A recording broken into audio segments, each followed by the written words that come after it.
Well, let's talk about what are the 5 warning signs that someone's a narcissist? So I would say number one would be that they're very reactive if they experience any form of feedback or criticism. So if you say anything, even like a really thoughtful critique, like, I would consider rewriting this paragraph, throw the paper in your face. Really? Really? Oh, so you're James Joyce? You write it, that kind of thing. So very reactive, very quick. Okay. Number 2, oppositionality. If you tell them to do something, they'll go out of their way. They don't like being told what to do. So you might ask them, could you wear a mask? That was a big one during the pandemic. Could you wear a mask? Yeah. How dare you tell me to do this? Could you not park there? That's reserved parking for the people who are coming to get, coming to for whatever reason. How can these spots aren't, I'm parking right here. If you tell them to do something, it is as though they feel they're being dominated and controlled. They ain't having that. That's another thing, as you see oppositionality. Their empathy is very superficial. Some people say, no, they had empathy. I'm like, talk to me about that empathy. And what you'll see is that it is very performative. It's very superficial. Like, So can you give us an example? An example might be, oh my gosh, your brother's sick? Oh, wow. That's got to be really, really hard. Are you okay? That sounds nice. Okay. Then Yeah. very quickly it'll be like, and now you want to talk about like, I'm the other person now. Yeah, I know he's been sick, but it's brought up all this other stuff for me. Like I'm really feeling like lost, and I'm realizing how much my brother is and then the narcissist is going to be doing a lot of like this. They don't want to hear it.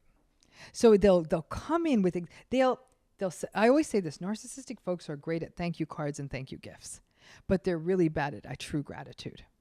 So they will be seemingly empathic, but as soon as you go in a little deeper, like you're actually really talking about how your brother's illness affected you, now you'll see they'll tune out. Like, woo, too much emotion coming their way, too much need. So it's very quicksilver, what I call thank you card empathy.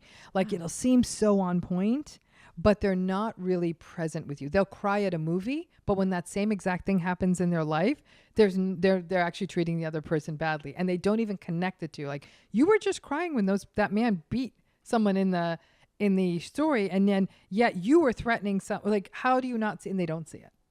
They do not see it. So there is a performative quality to the empathy, and there's also a transactional quality to their empathy. They'll be really warm to you when they need something, but when they get it, they'll actually click out.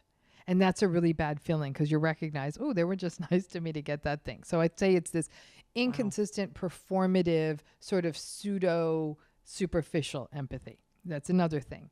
The fourth, I would say, is egocentricity.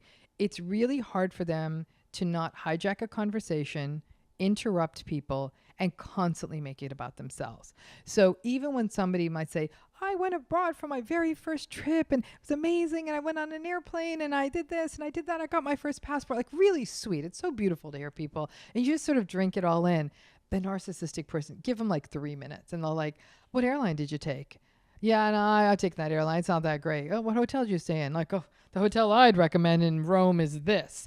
It's, I went there. I went to that restaurant, and it just becomes, now it's their travelogue, and they're yammering on. They just love to hold court, and it's always, the conversation always steers back to them. They cannot simply be present with somebody else telling a story, or will interrupt, or will sort of be contemptuous and be like that. There'll be a lot, I'll do that for the camera, like a lot of like, oh my gosh, we're listening to this sort of like summer vacation story. Great. What a good use of my time. If anyone's ever watched Succession, I'd say the best contemptuous narcissist performance I've ever seen in my life is Roman, played by Kieran Culkin. Never have I seen that narcissistic contempt so consistently played by a character. That if you want to know what that looks like, watch Succession. Is that the same thing as triangulation? No. So triangulation is creating chaos in environments. So is that a fifth sign to look for a triangulation? I would say that it's hard to look for triangulation. You have to look for the soft signs of triangulation, which be gossip,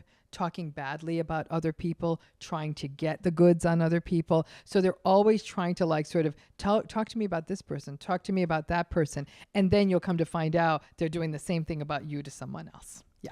Wow. And what is the fifth sign if it's not that sort of soft triangulation thing? I would say then it's constantly having to put other people down to lift them up.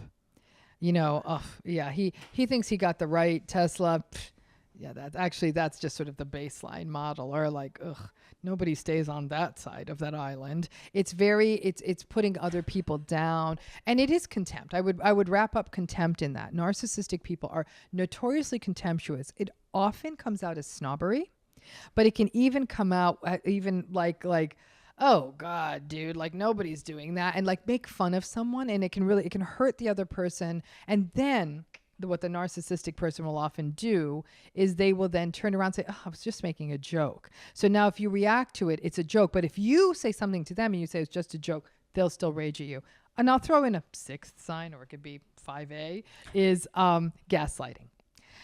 They're constantly doubting reality. I never said that. I never did that. I didn't put that there. That never happened. And then when you try to push back on that, they'll say, oh my God, you're so sensitive. Or have you seen a shrink? Because people don't usually react the way you are. So they leave you feeling as though you're impaired. So I'd say that gaslighting is, like I said, 5A, because I gave you contempt as 5. Well, So- okay.